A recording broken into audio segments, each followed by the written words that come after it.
Most people in survival mode don't know they're in it. They think they're just tired, or practical, or finally being realistic after years of wanting too much. Jung spent decades studying what happens when a human being learns, usually very young, that existing requires constant vigilance. What he found wasn't a phase that eventually passes. It was a personality that forms around the threat, and once it forms, it doesn't wait for permission to take over your entire life. Here's the paradox nobody talks about. Survival mode is supposed to be temporary. It's supposed to be the thing that carries you through the crisis and then releases once the crisis ends. But Jung kept sitting across from people, functional, capable, impressive people, who described the same experience in different words. They were alive, technically, breathing, working, maintaining relationships, getting through each day. And they hadn't felt present for a single moment of any of it in years, sometimes decades. What he recognized, slowly and then with disturbing certainty, was that survival mode hadn't carried these people through the crisis. It had replaced them during it, and it never gave them back. Think about what happens to an animal in winter. Everything non-essential shuts down. Heart rate drops. Movement slows to almost nothing. The body conserves every resource it has, spending only what's absolutely necessary to keep the organism alive until conditions improve. It works. The animal survives. But here's the part the biology textbooks gloss over. Sometimes spring arrives and the animal doesn't thaw. Sometimes it's been hibernating so long that the hibernation itself has become the entire way it knows how to exist. Jung would have called this the moment where a temporary adaptation calcifies into a permanent orientation, and he would have told you it's one of the most misunderstood states a person can live in, because from the outside it looks like coping, and from the inside it feels like the only option. Today I'm going to walk you through what survival mode actually is at the psychological level, and why Jung considered it far more than a stress response.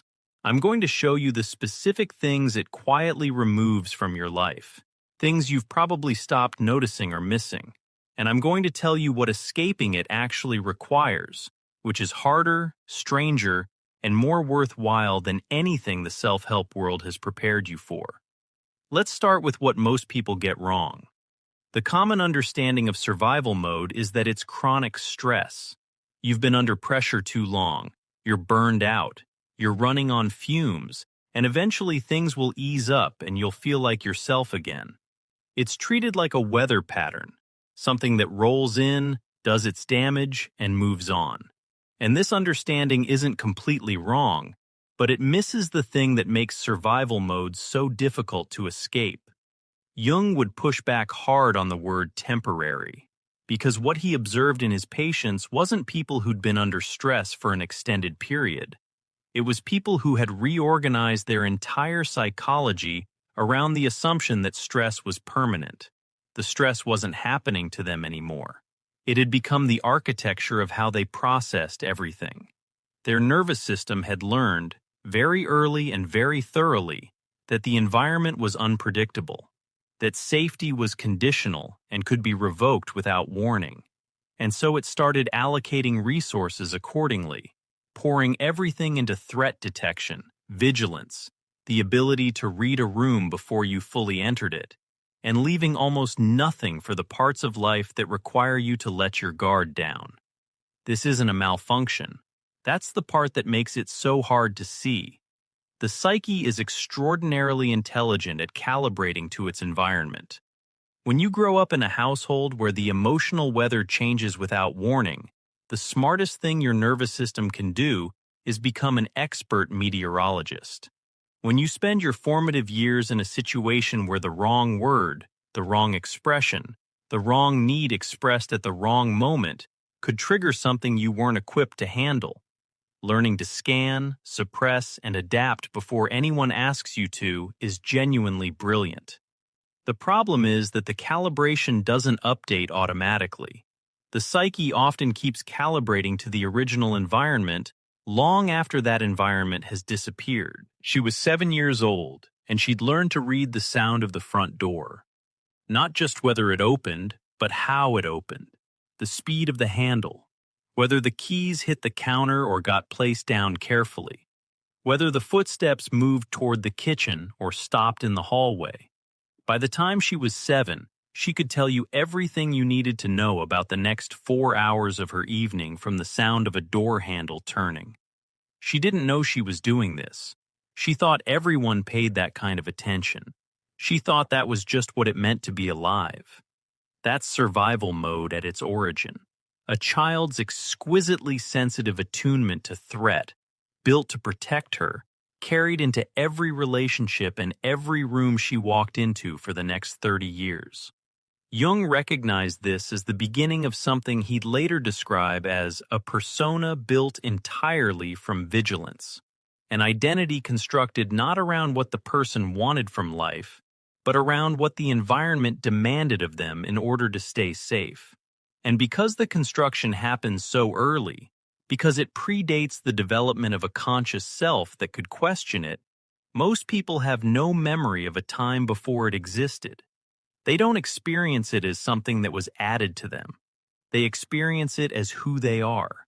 The persona, in Jung's framework, is the mask we construct to navigate the social world. Everyone has one.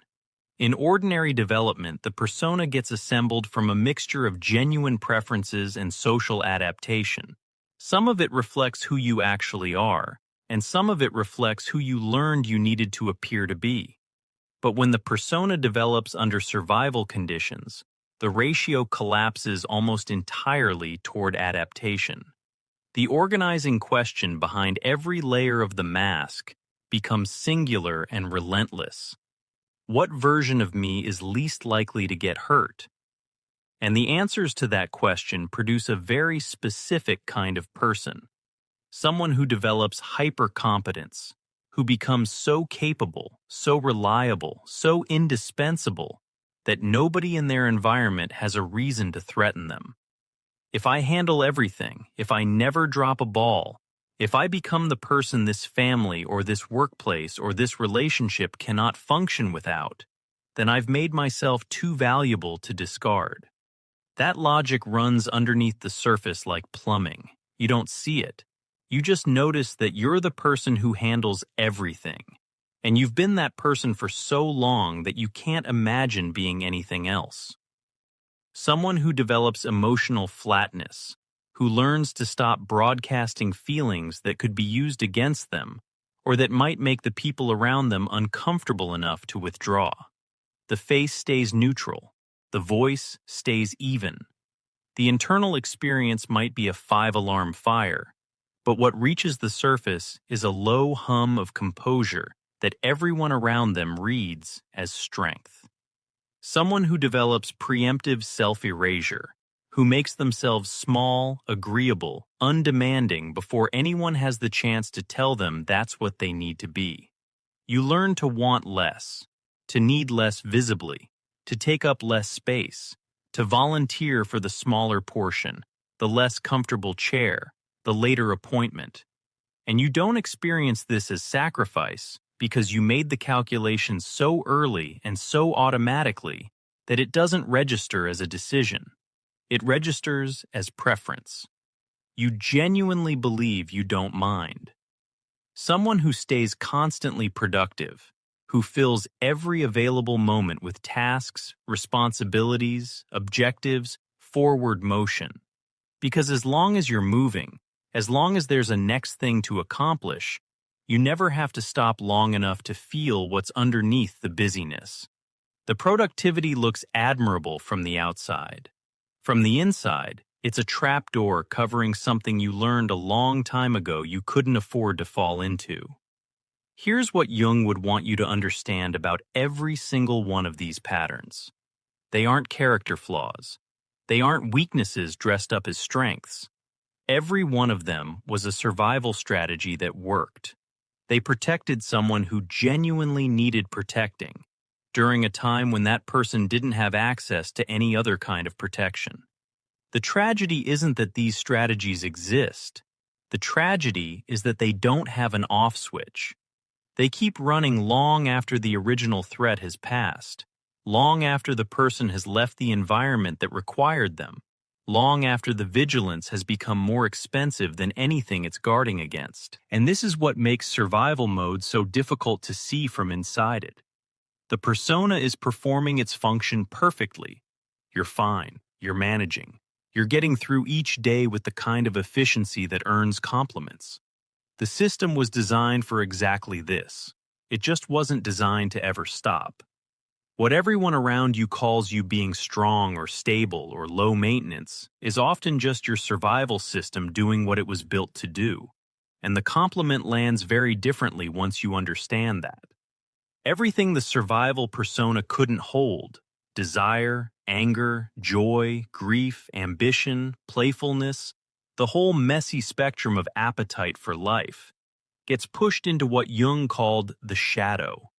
The shadow isn't a dark corner of the psyche where bad things hide. It's the place where everything that didn't fit the persona gets compressed, pushed underground where it won't threaten the system's operation. The rage that had nowhere to go, the longing that felt too dangerous to express, the playfulness that got trained out of you because the environment didn't have room for a child who was just being a child. None of it was destroyed. All of it was compressed, held at a depth where the survival persona could function on the surface without interference. People in long-term survival mode often describe a specific kind of numbness that doesn't quite match any word they know. It isn't depression exactly. They can function. They can even experience moments that look like enjoyment, but underneath everything, there's a flatness. Like the emotional register has been turned down to the lowest possible setting that still technically qualifies as on. They hear music and know intellectually it's beautiful without feeling it resonate anywhere in their body. They receive affection and process it as information rather than experiencing it as warmth. Something in the system is filtering experience before it can land fully, and that filter has been running for so long that the filtered version of reality has become the only one they know. The animal in hibernation doesn't just shut down during winter. If it hibernates long enough, if the conditions hold it in that state past the point of biological expectation, something shifts in its relationship to consciousness itself. The den stops being a temporary shelter and starts being the entirety of the known world. The outside becomes theoretical. The memory of movement, warmth, the particular aliveness of being a body in open air, it fades. The animal doesn't grieve this fading, because grieving would require an awareness that something has been lost. And the whole point of hibernation is to reduce awareness to the minimum necessary for continuation. There's a threshold in this process, a line that Jung observed people crossing without recognizing they'd crossed it. It's the shift from "I am in survival mode" to "I am someone who lives this way." The language changes. The frame of reference changes. The person stops describing their experience as something imposed on them by difficult circumstances and starts describing it as personality. They'll tell you they're practical, realistic, self-sufficient. They don't need much. They've never been particularly emotional. They're the strong one in the family, the reliable one at work, the person who handles things without making a fuss. These descriptions feel earned because they represent real experiences of getting through real difficulty. And that's what makes them the hardest kind of false self to question. Because questioning them feels like dismissing your own history, like disrespecting everything you survived. Jung would recognize this as the moment the persona has fully fused to the face beneath it. The mask has been worn so long and so continuously that the wearer has genuinely forgotten there's a different face underneath. And the specific cost of this fusion is devastating in a way that doesn't announce itself. You stop being able to imagine wanting differently. The future you can picture is always a slightly better managed version of the present. Smoother logistics, fewer crises, more efficient systems. Never a fundamentally different way of being alive. The survival system has defined the parameters of what you're allowed to want, and you've internalized those parameters so completely that they feel like the natural limits of your own desire. You probably can't remember the last time you wanted something, truly wanted it, with the same uncomplicated hunger you felt when you were young, before wanting too much became associated with something dangerous. You've probably told yourself you're just more realistic now, more grounded, less dramatic about what you need. You've probably looked at people who want things openly, who reach for things without hedging, who allow themselves to be excited about possibility, and felt something you interpreted as maturity, a quiet assurance that you've moved past all that. Jung would say that feeling isn't maturity. It's the survival system's voice, and it's so convincing, so thoroughly woven into the way you talk to yourself, that you've started agreeing with it.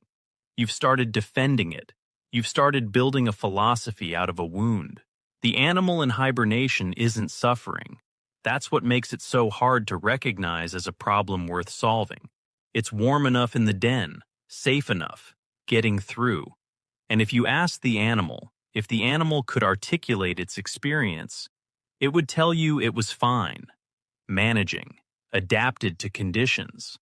It wouldn't describe itself as missing anything because the memory of what it's missing has been filed away so deep that its absence doesn't register as a feeling anymore.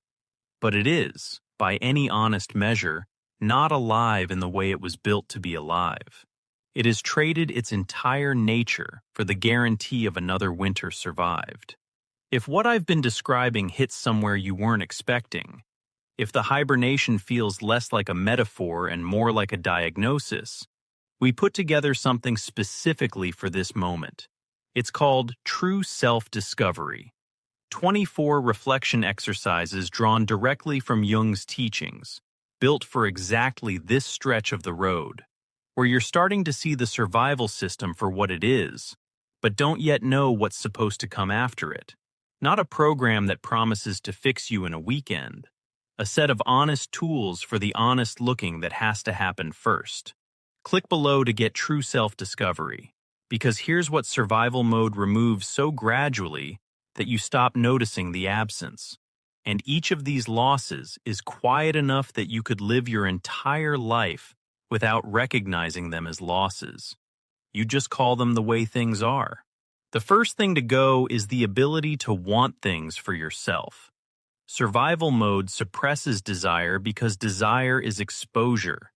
Wanting something means acknowledging that you don't have it, which means acknowledging vulnerability, which means opening a door the survival system spent years learning to keep sealed. Over time, the suppression becomes so automatic that you don't experience it as suppression. You experience it as not wanting. The question, what do you want? When someone actually asks it, when a therapist poses it during a session, when a friend asks what you do with your life if circumstances were different, draws a blank that you fill with practical answers because the real answer is that you don't know. And you don't know because wanting has become psychologically associated with the precursor to loss. The system learned to abort desire before it fully forms, like a reflex that fires so fast the conscious mind never registers the impulse that triggered it. The second thing to go is trust in your own perception. Survival mode often develops in environments where the person's read on reality was routinely overridden. You were told you were too sensitive when you were accurately reading the room. You were told you were making something out of nothing when you were responding to something real. You were told the thing that happened didn't happen the way you remember it happening. Over time, the survival system absorbs this feedback and converts it into operating procedure. My perception cannot be trusted, so I will defer to other people's version of events. Jung saw this as one of the most corrosive effects of survival mode development, the learned distrust of your own inner experience. The person becomes dependent on external confirmation for things they should be able to feel directly. They check other people's faces to find out if what just happened was funny or offensive. They scan for reactions before they allow themselves to have one. Their inner compass doesn't stop working. They just stop believing it's calibrated correctly, and eventually they stop consulting it at all. The third thing survival mode takes is the ability to inhabit the present moment without scanning. Your nervous system stays locked in a posture of anticipatory vigilance, always partly elsewhere, always monitoring for what's coming next, always running a background calculation about what could go wrong and how you'd handle it if it did. The present moment is never fully safe because, to the survival system, safety is always conditional. It's fine right now, but the right now has a shelf life, and part of your attention needs to be allocated to predicting when that shelf life expires. Jung recognized this as the direct enemy of what he called genuine encounter, the capacity to be fully present to experience, to another person, to your own inner landscape, without the hum of threat assessment running underneath everything like a machine left on in another room. You can hear it if you listen. Most people in survival mode have stopped listening because the hum has been there so long it sounds like silence. These aren't things that were taken from you by force. You gave them up because giving them up was the smartest thing you could do at the time. And the part of you that made that trade probably saved your life, or at least saved something essential in you that would have been ground down without the protection. The question survival mode will never ask, the question it's structurally incapable of asking, because asking it would undermine the system's entire reason for existing, is whether the trade still makes sense now. Whether the winter you've been hibernating through ended years ago, and what it might cost you to stay curled in the den after the temperature outside has already changed. If you've ever been told to just relax, to slow down, to stop being so serious about everything, and felt a flash of something between frustration and shame, you already know, on some level, why that advice doesn't work. It assumes that survival mode is a setting you're choosing, that somewhere inside you there's a dial turned too far in one direction, and if you could just reach it and adjust, you'd start experiencing life the way people who say, just relax, seem to experience it, effortlessly, naturally, as though being at ease were the default state, and you'd somehow wandered away from it. Jung would have found this advice worse than useless. He would have called it actively damaging, because it reinforces the one belief that keeps the survival system locked in place. The idea that the person is doing something wrong by being this way, that they're failing at a task everyone else seems to manage. It tells them their problem is a lack of effort in the right direction, when the actual problem has nothing to do with effort and everything to do with architecture. The survival system doesn't live in the part of your mind that makes conscious decisions. It lives deeper than that. It lives in the part that's already made the decision before you're aware there was a choice. By the time your conscious mind says, I should enjoy this, your nervous system has already scanned the room, assessed the threat level, identified the exits, and calculated how quickly you could leave if you needed to. The thought arrives after the system has already done its work. You're not choosing hypervigilance any more than you're choosing your heartbeat. The machinery is running beneath the floor of awareness, and no amount of positive intention changes what happens in the basement. This is why willpower fails so spectacularly against survival mode. Willpower operates at the level of conscious choice. Survival mode operates at the level of identity, and identity will always overrule intention when the two collide. You can decide, genuinely and with full sincerity, to be more present, more open, more willing to enjoy things. And within 48 hours, sometimes within 48 minutes, the survival persona will reassert itself so smoothly that you won't even register the moment you went back to scanning, managing, bracing. It will feel like you just forgot, like the intention slipped your mind.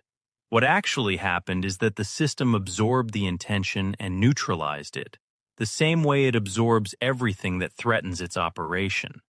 Jung understood that the persona doesn't yield to intention. It yields to encounter, the slow, deliberate, often uncomfortable process of bringing unconscious material into conscious awareness. You don't think your way out of survival mode. You feel your way out. And feeling is exactly what the survival system was built to prevent. The problem isn't that you don't want to live differently. You probably want it badly enough that the wanting itself has become another source of pain. Because you can see the gap between how you're living and how you sense you could be living, and you can't figure out how to cross it.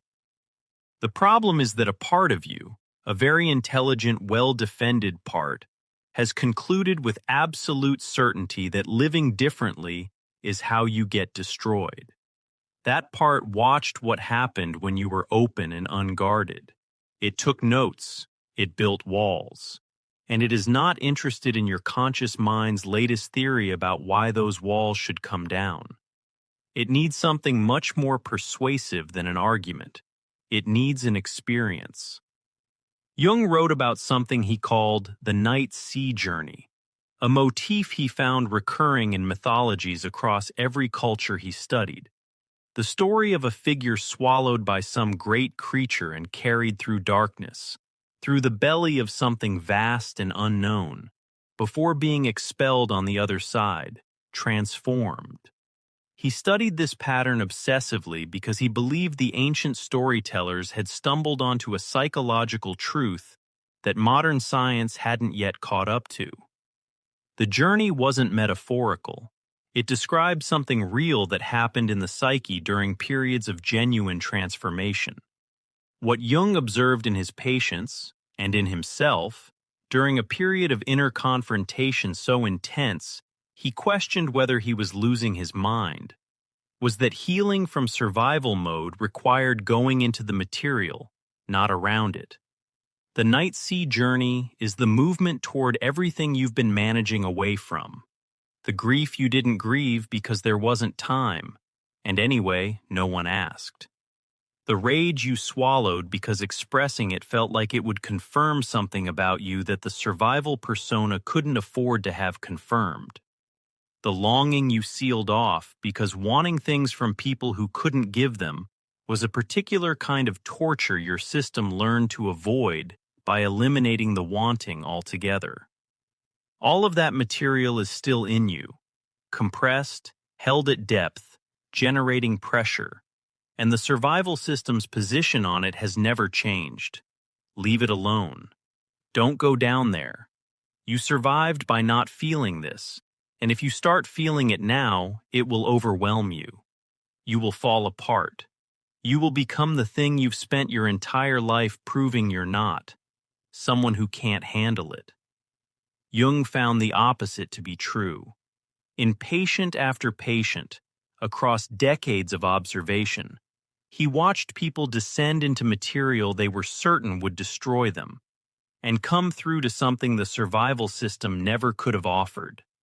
Every person who went in expecting annihilation found instead that the material had weight, but not the infinite weight the system had projected onto it. The grief was real, but survivable.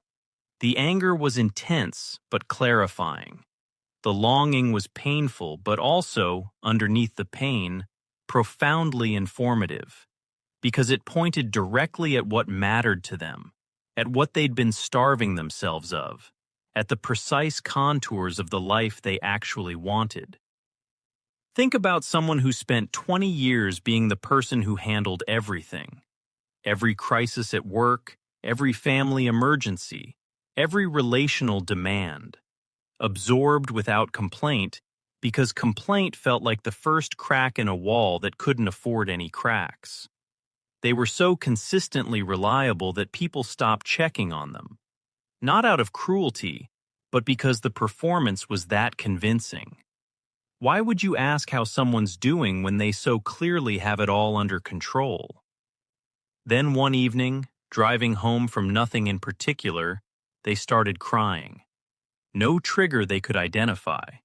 No specific thought that broke through.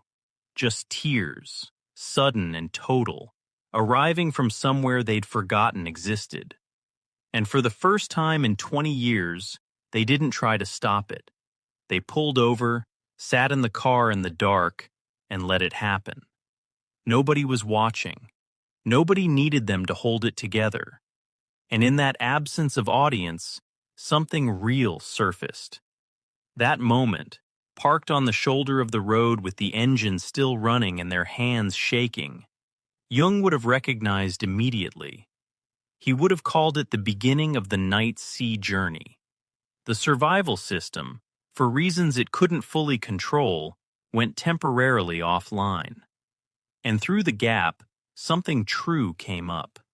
Something that had been waiting, patiently and then less patiently, for exactly this kind of unguarded moment.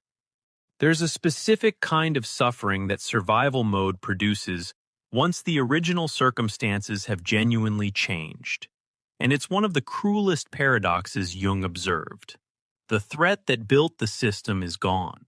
The childhood environment that required hypervigilance is decades in the past. The relationship that demanded emotional suppression ended years ago. The person has, by any external measure, reached safety, and the suffering intensifies. This seems backwards until you understand what safety does to a system calibrated entirely for threat. Danger gives the survival persona a job to do. It keeps every circuit occupied. There's always the next thing to scan for, prepare against, manage. The busyness of vigilance is its own kind of anesthetic. You don't have time to feel the cost of the system when the system is actively engaged. But when the threat recedes, when the environment genuinely softens, the survival system doesn't stand down. It does the only thing it knows how to do. It scans harder. It looks for the threat that must be hiding in the safety. It generates anxiety from calm because, in its operating logic, calm has never been trustworthy. Calm has always been the brief pause before something went wrong. You've probably felt this. The way a genuinely good stretch makes you quietly brace for its collapse. A relationship is going well, and instead of settling into it, part of you starts cataloging everything that could go wrong. Work is stable, finances are manageable, nothing is on fire, and you feel more unsettled than when three things were falling apart at once, because at least the falling apart gave you something concrete to respond to. The peace should feel like relief. Instead, it feels like standing in an open field with no cover, exposed to something you can't see yet but are certain is coming. That vigilance isn't protecting you from anything real anymore. It's running on its own fuel now, generating the very anxiety it claims to be guarding against. But it doesn't know that. And here's the depth of the trap. You can understand this intellectually, agree with it completely, and still feel the vigilance humming underneath every calm moment, like a motor that won't shut off. Because understanding happens in the conscious mind. The survival system operates below the conscious mind. They don't share a language. The conscious mind can explain to itself all day long that the threat is over. The survival system isn't listening to explanations. It's listening to the body, to the nervous system, to the 20-year-old record of what happened the last time things felt this quiet. And that record says, prepare. This is why people who've lived in survival mode for years often describe being more comfortable in chaos than in peace. Chaos is the known environment. They have scripts for chaos, strategies for it, an entire identity built around navigating it. Peace requires a completely different set of capacities. The ability to be still without scanning, to receive without bracing, to trust that the present moment is what it appears to be. Those capacities were never developed because the original environment never required them. They were never even attempted because attempting them felt, to the survival system, like removing your armor in the middle of a battlefield. And this brings us to something Jung spent a significant portion of his career trying to articulate. What happens to the life force itself when it gets compressed under survival mode for long enough? The shadow, in Jung's framework, holds everything the persona rejects. In most people, the shadow contains the qualities that don't fit the social mask. Some aggression, some selfishness, some desire that polite society doesn't condone. But in someone whose persona was built from survival rather than social convention, the shadow contains something far more fundamental. It contains vitality itself, the raw, messy, ungovernable appetite for being alive. Because vitality is exactly what the survival system had to suppress. Joy is unpredictable and makes you visible. Desire creates vulnerability. Ambition requires risk. Playfulness drops the guard. Even anger, which is often the life force in its most urgent form, had to be sealed away because expressing it in the original environment would have been catastrophic.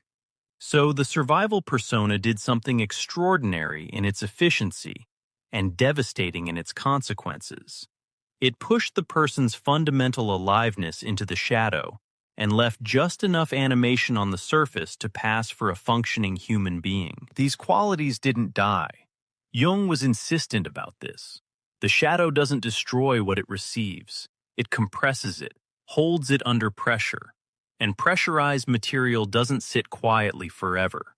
People who've been in survival mode for decades often experience their compressed vitality erupting in ways that feel foreign and alarming. A sudden, intense desire to leave everything, the job, the city, the relationship, that arrives with a force completely disproportionate to any conscious thought process.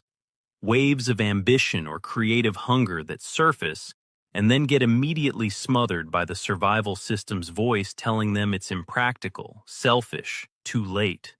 Rage that detonates in small moments, someone cutting them off in traffic, a minor inconvenience at work. Because the rage was never really about the trigger. It was 30 years of swallowed fury looking for any crack to escape through. Jung would say these eruptions aren't signs of instability. They're the shadow knocking on the door of a system that has been ignoring it since childhood.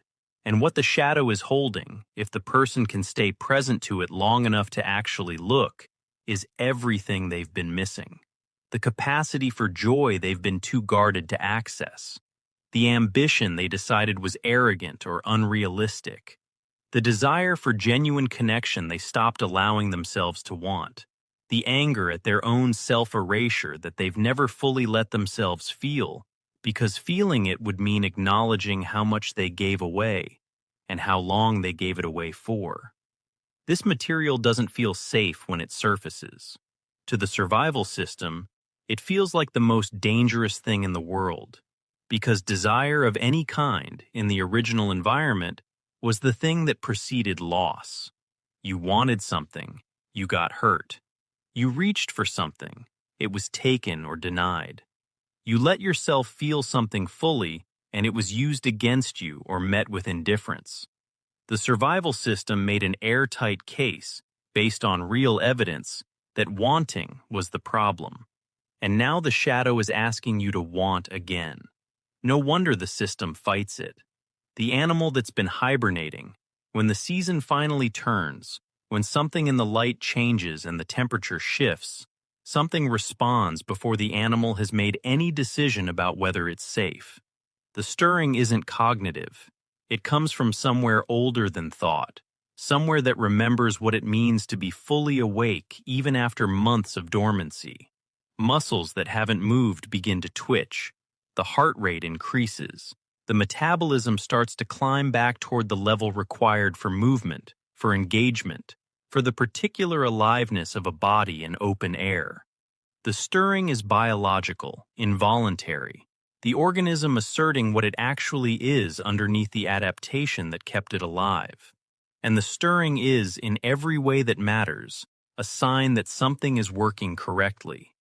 The problem comes when the animal has been hibernating so long that it fights the thaw, when it burrows deeper into the den, when the familiar dark feels safer than the unknown light beginning to seep in through the entrance. Here's what survival mode will never volunteer. The thing it structurally cannot tell you, because telling you would undermine its entire reason for operating. Living.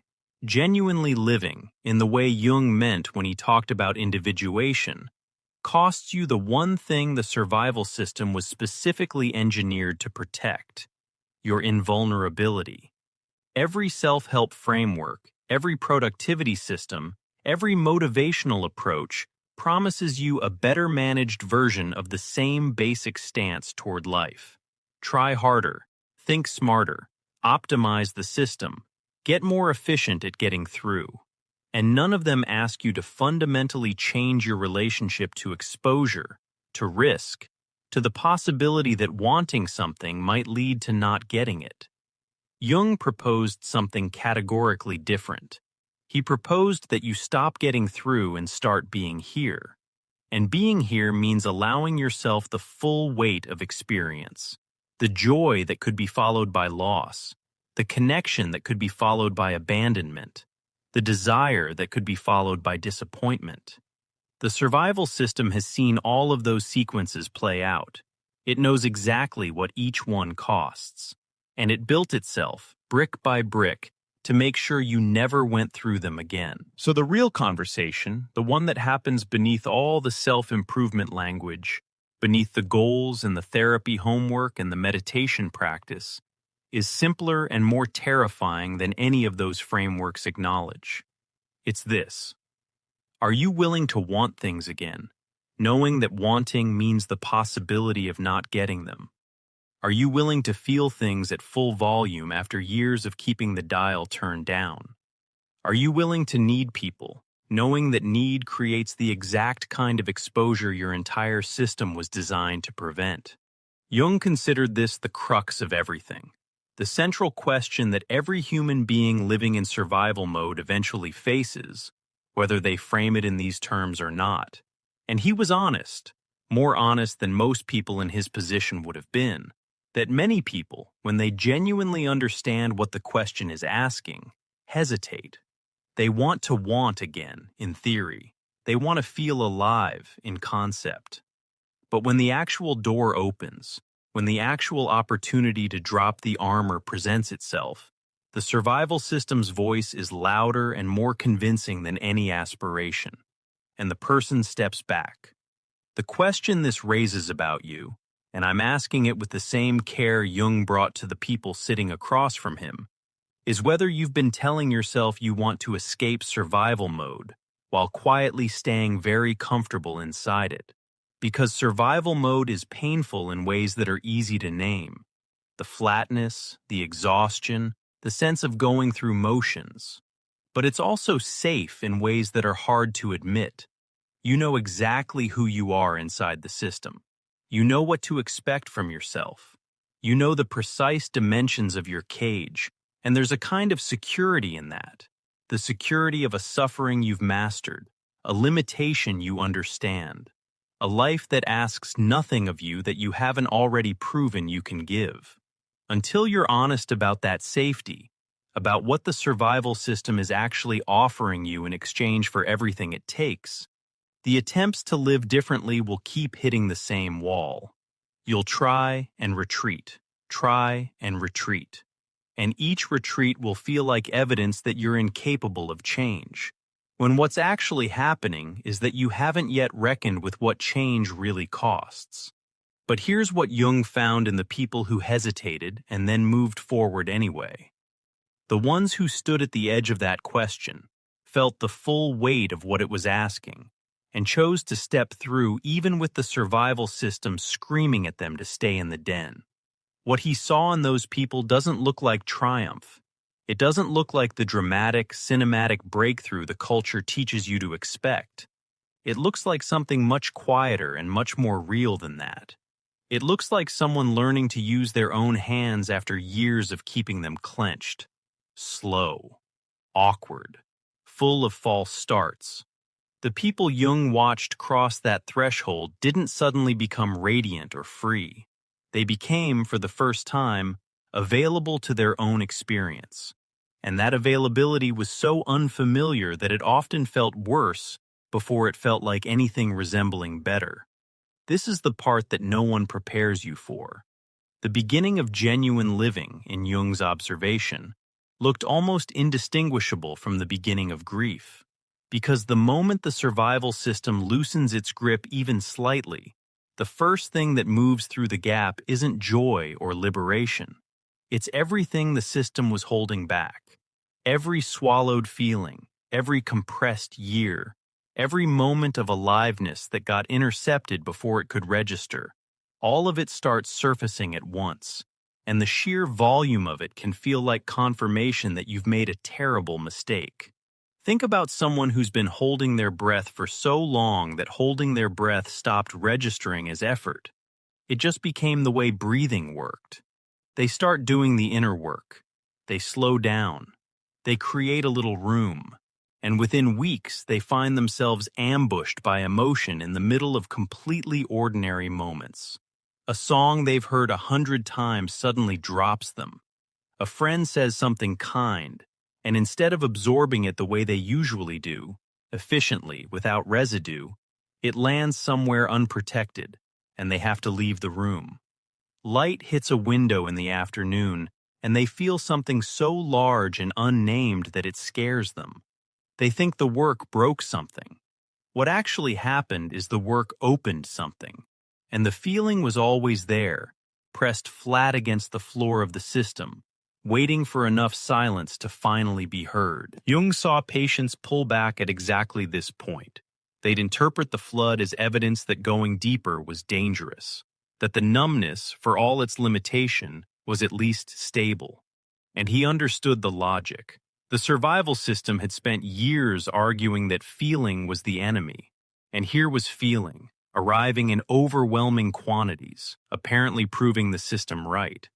But Jung held a different position, one he maintained across decades of watching this pattern unfold. The surfacing is the healing. The feelings aren't new damage created by the process. They're old material being metabolized for the first time, and metabolizing them, which is slower and messier than anyone wants it to be, is what creates the internal space that actual living requires. The first real movement toward living, Jung observed, doesn't involve doing anything differently on the outside. It involves developing what he described as the capacity to watch your own patterns without being entirely consumed by them. Learning to notice the moment when a response belongs to the survival system rather than to you. This sounds abstract until you're in it, and then it becomes the most concrete thing in the world. You're in a conversation, and someone offers you something, a compliment, an invitation, a moment of genuine warmth, and you feel the system engage before you've consciously processed what's happening. The deflection is already forming. The dismissal is already taking shape. The part of you that learned long ago that receiving anything fully was too expensive is already doing its work. And for the first time, you catch it. You see it happening in real time. You notice the gap between what the system wants to do and what you might actually want if you let yourself want anything at all. That noticing changes everything, though it changes everything slowly. The survival system speaks in absolutes. I can't. It's too late. That kind of life isn't for me. Wanting things like that is how you get wrecked. The voice underneath it, the one Jung spent his career trying to help people hear, tends to be quieter, less certain, more specific. It doesn't say, I want a better life. It says something particular. I want to paint again. I want to call that person and tell them what they mean to me. I want to stop pretending this job is enough. The survival system deals in categories and generalizations, because categories are easier to dismiss. The authentic voice deals in specifics, because specifics are harder to argue with. Learning to hear the difference between those two voices is the first movement. The second is harder, and it's where Jung saw people struggle most visibly. Once you can hear the authentic voice, Once you catch the specific, quiet desire surfacing before the system smothers it, the work becomes learning to let it exist without immediately doing something about it. The survival system taught you that desire operates on a binary. Either you grab for it desperately, or you kill it before it can hurt you. There's no middle ground in the survival system's vocabulary. Desire is an emergency, one way or the other. Living requires a completely different relationship. Desire isn't an emergency, it's information. It's telling you something about who you actually are beneath the adaptation, and it can be held, gently, without clutching, without extinguishing, the way you'd hold something fragile that you're still learning to trust yourself with. Jung saw this tolerance for desire as one of the most significant developmental steps a person could take, moving from treating wanting as a threat to treating wanting as intelligence about the self. It sounds simple, and it is genuinely, profoundly difficult, because the survival system will immediately generate 12 excellent reasons why any given desire is impractical, selfish, poorly timed, or guaranteed to end in disappointment. And those reasons won't feel like avoidance.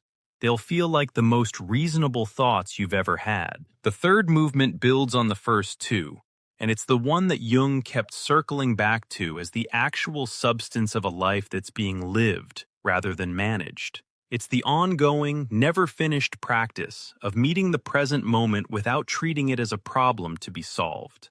The survival system's relationship to right now has always been strategic. Scan the environment, identify what could go wrong, prepare a response, protect the perimeter.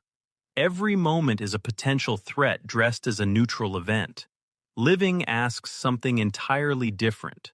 It asks you to encounter, to actually be in the room you're sitting in, with the person you're sitting with, feeling what you're feeling without the constant background calculation of what might happen next.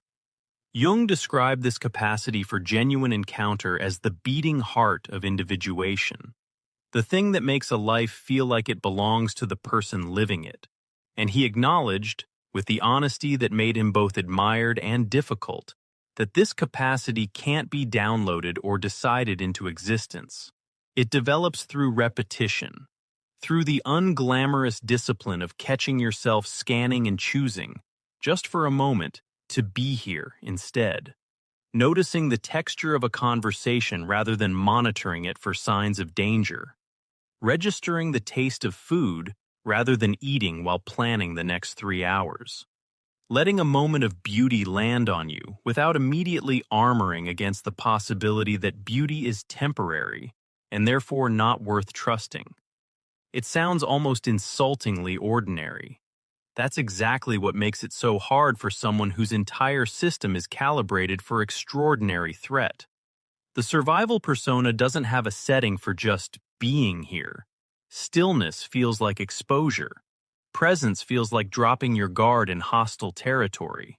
And every time you practice it, the system will flood you with reasons to pick the vigilance back up, because vigilance has kept you alive.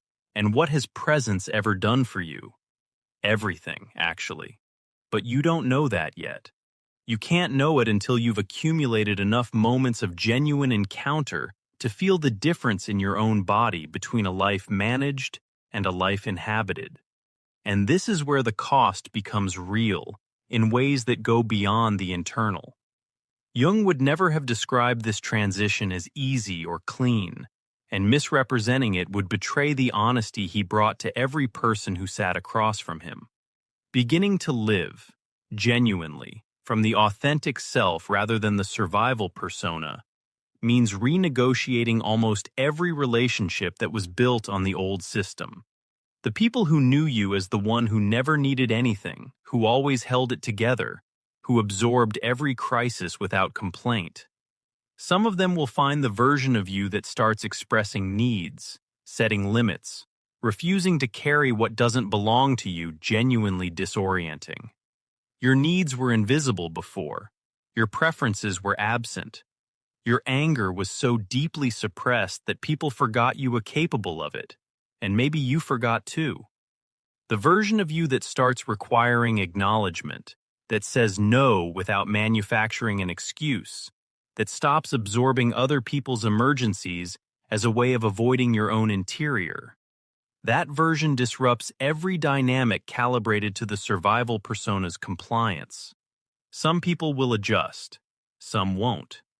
And the ones who won't will often frame your honesty as betrayal, your boundaries as abandonment, your authenticity as selfishness. Because the system that held them was built on your self-erasure, and your refusal to keep erasing yourself pulls the foundation out from under something they depended on without ever having to name it. Jung observed this consistently. Individuation costs belonging in the short term. The old belonging was real. It sustained you. It gave you a place in the world. It provided the only form of connection the survival persona knew how to maintain. But it was built on performance. The new belonging, when it eventually forms, is built on actual contact, on being known for who you are rather than valued for what you provide. The space between those two kinds of belonging is real, and it can be lonely in a way that makes the survival system's case for retreating back to the persona almost unbearably persuasive. There's also the identity cost, which is subtler but just as significant. The survival persona offered you something in exchange for everything it took: competence, mastery over difficulty, the identity of someone who can handle it, whatever it turns out to be. Beginning to want things means becoming someone who can be disappointed. Beginning to need things means becoming someone who can be let down. Beginning to feel things at full volume means losing the steady, managed calm that other people admired and you privately used as proof that you were okay. You're trading a known quantity, a painful one but known, for the radical uncertainty of discovering who you are when you're not bracing for impact. And then there's the strangest cost, the one that catches people most off guard: the loss of the familiar suffering itself. You've lived inside this system so long that you know every wall, every corner, every predictable ache. You know what to expect from yourself in every situation. You know how you'll manage the next demand, contain the next emotion, survive the next stretch. There's a twisted kind of expertise in that knowing, a dark fluency that took years to develop. Giving it up means becoming a beginner at your own life, and nobody warns you how humbling that is, or how the survival system will use that humiliation as one more reason to stay in the den. But here's what Jung found in the people who paid these costs. He studied them for decades, and what he described wasn't happiness. He was careful and consistent about that distinction. The goal he pointed toward was never happiness, because happiness is a weather pattern. It comes and goes, and no psychological framework can make it permanent. What he observed in people who completed this transition was something he kept calling wholeness, and he meant something very specific by it. Wholeness, as Jung used the word, is the capacity to experience the full range of what being alive actually involves. Joy and grief in their actual proportions, without the amplification of a system that treats both as emergencies requiring immediate management. Desire and loss, without the survival persona's reflexive move to flatten everything into something controllable. Presence to the actual texture of your existence, the beauty of it, the difficulty of it, the ordinary weight of an afternoon, rather than the curated, defended, carefully monitored version you've been substituting for experience your entire adult life. The person who arrives at this doesn't have fewer problems. They aren't protected from loss or immune to difficulty. They haven't transcended the human condition or achieved some elevated state where suffering becomes optional. What they have is a different relationship to their own experience. They're no longer spending the majority of their psychological energy keeping themselves from fully feeling what they're going through. The enormous resources that went into running the surveillance system, maintaining the persona, suppressing every inconvenient feeling before it could fully form. All of that energy becomes available for something else. For the first time, it becomes available for living. Jung described it as the difference between a life that is endured and a life that is inhabited. Both can contain the same external circumstances, the same job, the same city, the same relationships. The difference is entirely internal. It's the degree to which the person is actually present for their own life, rather than managing it from behind glass, watching it happen to someone who looks like them but can't quite feel what they're going through. The animal emerges from hibernation, and it doesn't emerge because it made a decision. Something older than decision moved through it, something that remembered what warmth felt like even after months of cold, something that knew in its body what the mind had stopped believing, that winter was a season, not a permanent condition. It comes out blinking, uncertain, muscles remembering motions they haven't made in a long time. The world is larger than the den, more exposed, more vivid in ways that are overwhelming before they become beautiful. It has to relearn things it once knew without thinking, how to move in open space, how to respond to stimuli that aren't threats, how to exist without walls on every side. But it is, in the full and undiminished sense of the word, awake, present in its own life, alive in the way it was built to be alive, in the way the den was always meant to be temporary, in the way every survival system is meant to be outgrown by the organism it was designed to protect. Jung spent his entire career insisting that this is what every person living in survival mode is moving toward, whether they can see it yet or not. The spring is always coming, the thaw is always possible, and the person who emerges from it won't look like the persona you've been performing. They'll look like who you actually are, less polished, maybe, less impressive by the metrics the survival system used to measure everything, but real in a way the persona never was and never could be, present in a way that changes every room you walk into, every conversation you have, every relationship you build from this point forward. Alive in the specific, irreplaceable way that only you can be alive, because only you have lived inside this particular winter, and only you know what it cost, and only you can decide that the cost of staying is finally greater than the cost of stepping out.